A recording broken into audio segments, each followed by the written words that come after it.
Hello, my name is Stephen Anderson. I am the Outback Hypnotist. Today I would like to welcome you to this class, the ABCs of self-hypnosis. This is where I will walk you through the process I use to prepare for and then to enter self-hypnosis, then guide you through that self-hypnosis to make some phenomenal change. Today's destination is the reduction and then elimination of clutter in your life.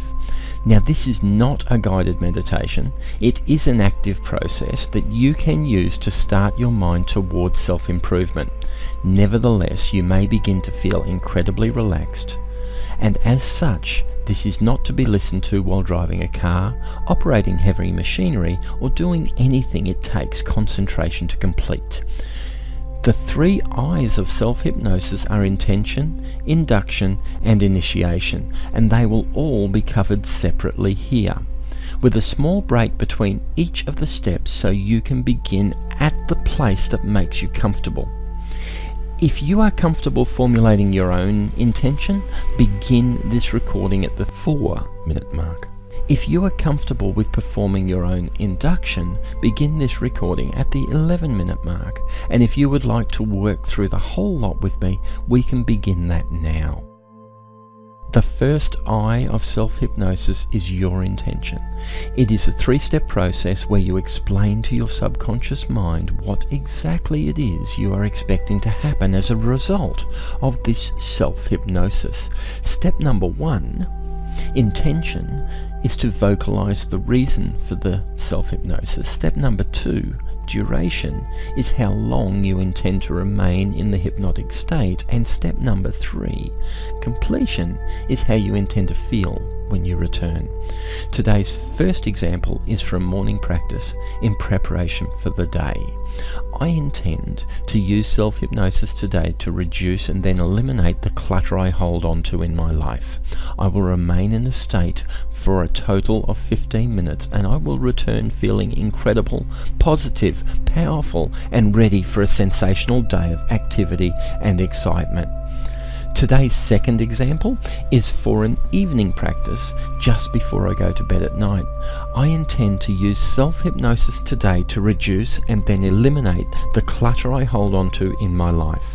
I will remain in state for a total of 15 minutes, and I will return feeling comfortable and completely relaxed, ready for a night of deep and perfect sleep.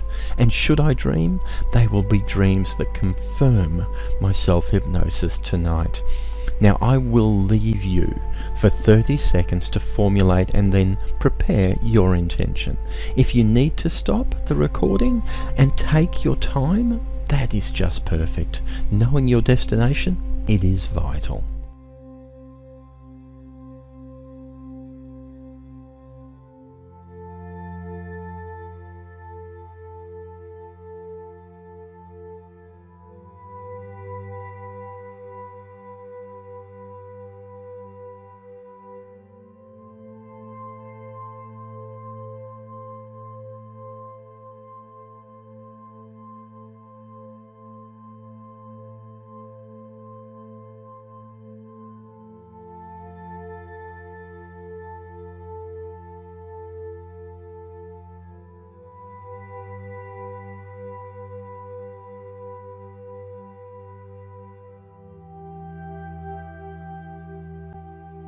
Now today's induction is my favourite. It's called Breathing Through the Eyes, thanks to hypnotist Mike Mandel. The aim, as usual, is for you to practice this method until you are comfortable completing the process without needing to hear my voice. Begin this process seated upright with your hands separated on your lap. You don't want to begin too relaxed. The crown of your head pointing towards the ceiling and your shoulders relaxed. And as we begin, I would ask that you remain still, just the movement of your breath allowed. Remain as still as you can while following the process. Engage your imagination. Use your imagination to feel and to be a part of the process. Even as I ask you to physically move or change, let your imagination also respond and heighten the experience. Now, holding your head still as if you are looking straight ahead, look up. with just your eyes, just high enough that you can feel the tension of the muscles working, just high enough that you know that those muscles will soon begin to tire, and find a point to focus on. This is the position to begin. Now step number 2 is to take a nice deep breath, and as you take that nice deep breath, just push your eyes a little bit higher. As you're breathing in, push the eyes just a little bit higher and hold your breath for a second or 2. Let's make it 3. Now as you breathe out, just close your eyes and breathe out all the way and hold for a second or 2. That's right, 3. Now as you breathe in again, open your eyes, keeping your eyes in that position, that higher position with your head held, as if you're looking straight ahead. As you're breathing in, and this is the important part, as you're breathing in, use your imagination and you can feel the air moving around your eyes instead of in through your nose or through your mouth. So imagine you can feel the breath coming in and around your eyes, and then feel it moving down the back of your throat and into your lungs. Now, know that this isn't a difficult thing to imagine. If you've ever looked into the wind and felt the clear breeze actually on your eyes, I feel that's what you're imagining right now. So as you breathe out again, close your eyes, breathe all the way out, and hold for a second or 2, and yes, 3. Then again, you breathe in. Notice that cool, clean breath moving around your eyes and into your lungs. And now it's time for our next piece of imagination. As you imagine you're breathing out, now, as you breathe out, imagine that breath is not coming back through and between your lips or out of your nose. Imagine that breath is coming out through the tips of your fingers. And just feel that as you breathe out. And as you breathe in, feel the air pass around your eyes, down the back of your throat and into your lungs. And as you breathe out, notice the feeling of the breath coming from the tips of your fingers and thumbs. One step further, imagine that that breath, if you were to look at it, is a golden mist coming from the tips of your fingers. If you were to look and see, you would see that golden mist flowing from the tips of your fingers. And now you have my favorite way to step into hypnosis. As you breathe in with your eyes open and looking up, feel the crisp, clean breeze move around your eyes, down the back of your throat and into your lungs. And as you hold, feel the cool, crisp air fill your chest and blend with you. And as you breathe out, close your eyes. Feel that breath moving through the tips of your fingers. See the golden mist as it flows from your body. Notice the warmth of you. Feel the atmosphere around you and become one. And as you breathe in, open your eyes, hold the feeling, those sensations. As you breathe out, close your eyes and hold. As you breathe in, open your eyes. Remember, you're looking up high with your head kept still, and as you breathe out, close your eyes. Feel the sensation in the tips of your fingers. Now soon, maybe after 3 breaths, and once you've practiced, it'll definitely be after 3 breaths, and maybe after 20 or 25, your eyes will start to feel tired, and soon your eyes will want to stay closed, and that's what you want, those eyes to stay closed. And once they're closed, just feel what you feel and know that as you continue to breathe, you're in the place that you need to be to take the next step. And just sit with the knowing that this is physical and mental relaxation. And when I return in 1 minute's time, we will begin the third eye of self-hypnosis and initiate the subconscious mind to begin an incredible change.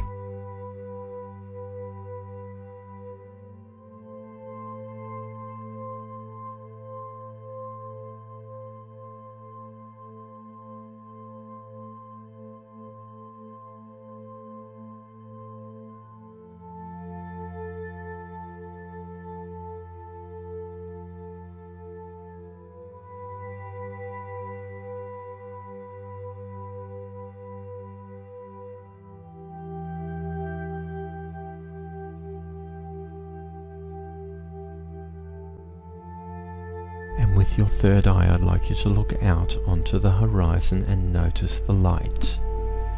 And if you don't notice the light, imagine that you notice that light. And as you notice that light, see that it's starting to move closer to you. And as it moves closer, see that the shape starts to form. And as it gets closer still, see that the shape is becoming a rectangle about 3 times as high as it is wide. And it's white. And as it gets closer, you see that white is light. Pure, clean, natural light. And as it moves closer still, you see it's a doorway. And in a moment, you step across that doorway, and in that door you look ahead and see that you know the other end. You feel, but you can hear something.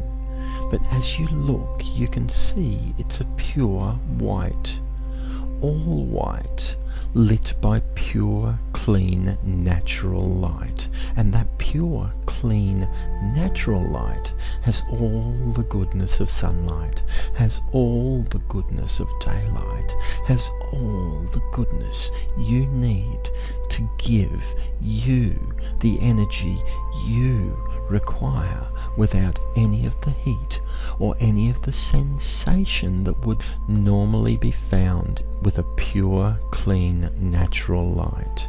And you're drawn to start walking down the hallway. And as you do, notice that somewhere down that hallway, somewhere soon, there's a door to your left. And you see the door. And as you get closer, you realize in that door is a little mound of something. And as you get closer, you see near that mound a little brush for you to use. And as you're standing in the door, you realize the next thing to do is to open the door to take that little mound of rubbish, dirt and dust and things that have blown in from outside, and just brush them back outside the doorway. And then when you're finished, you check and make sure to see that every speck is gone. Every speck of that unwanted material is gone from the floor at your feet. And when you're sure that everything is completely gone, close the door, place the brush back where it belongs, and move again down the hallway. As you move down that hallway, you notice a window. And looking through the window, you see off in the distance a large, generous tree perched on top a hill, and you can just make out a person sitting at the base of the tree, looking outwards on the lands below. And your interest is captured by that view, that tree, that person on the far away hill.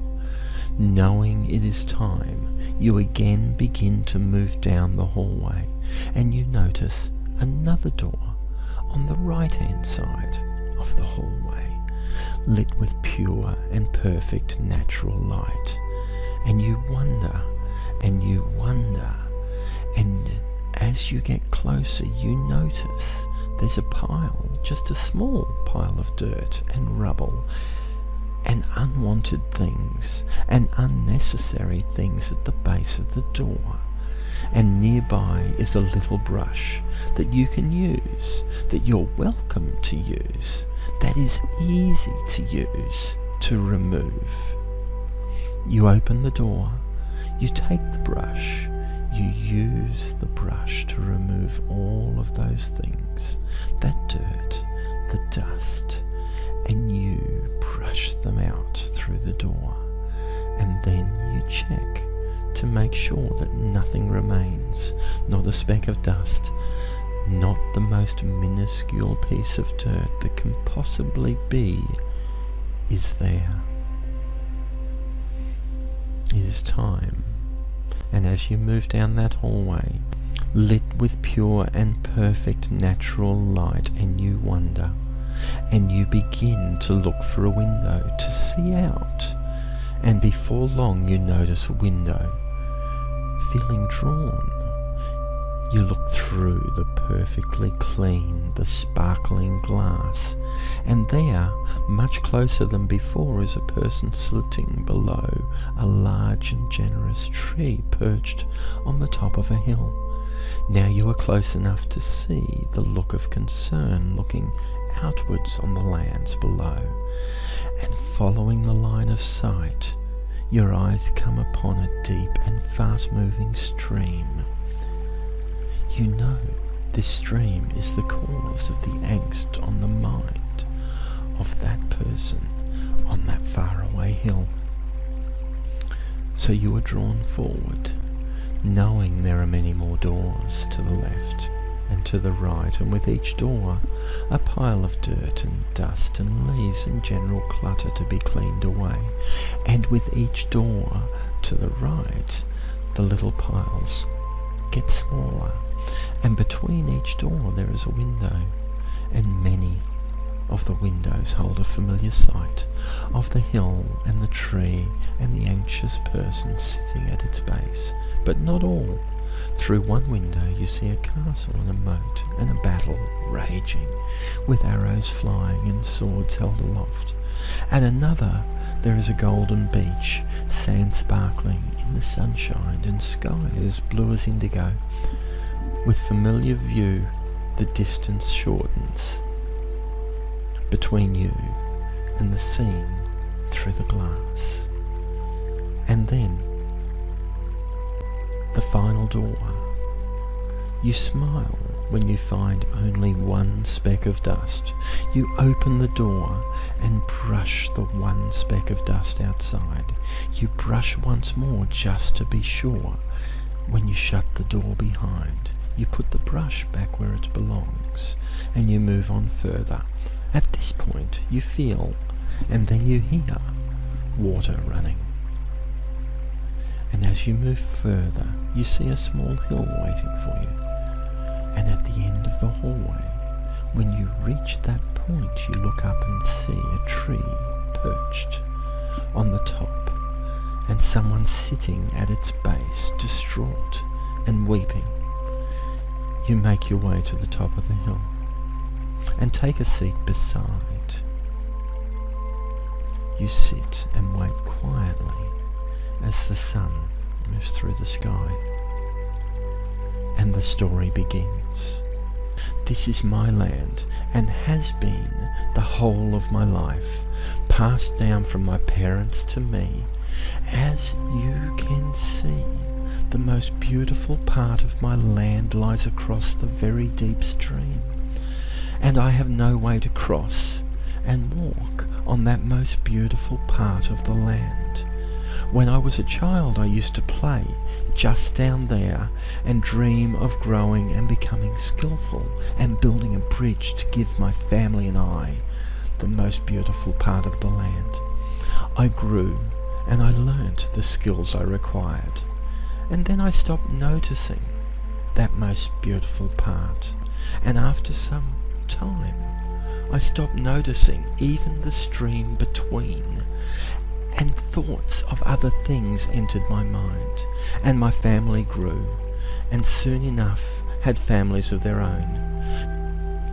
During this time, I came to be one of the most skillful craftspersons working with many materials, and then taught my skills to many over the years, and then I grew old, and the hundreds of things that filled my mind became fewer and fewer, and now it returns to the most beautiful part of my land, and how to cross the deep and fast running stream. Though I have the skills and the knowledge, I no longer have the strength to build that bridge I dreamt of as a child. You look down at the hands in the lap beside you, tortured and bent with arthritis, and your eyes move to your own hands, strong and capable. Can you teach me your skills, you ask? And you meet the eyes and they smile. I have strong hands and you have great skills, and together we can bring the most beautiful part of your land to you. And you look down to the stream and you see that the work has begun, the foundations in the ground. You look at your hands and see they have done the work, and you look into your mind and feel the strength of the skills you have earned. And you meet the eyes and they smile.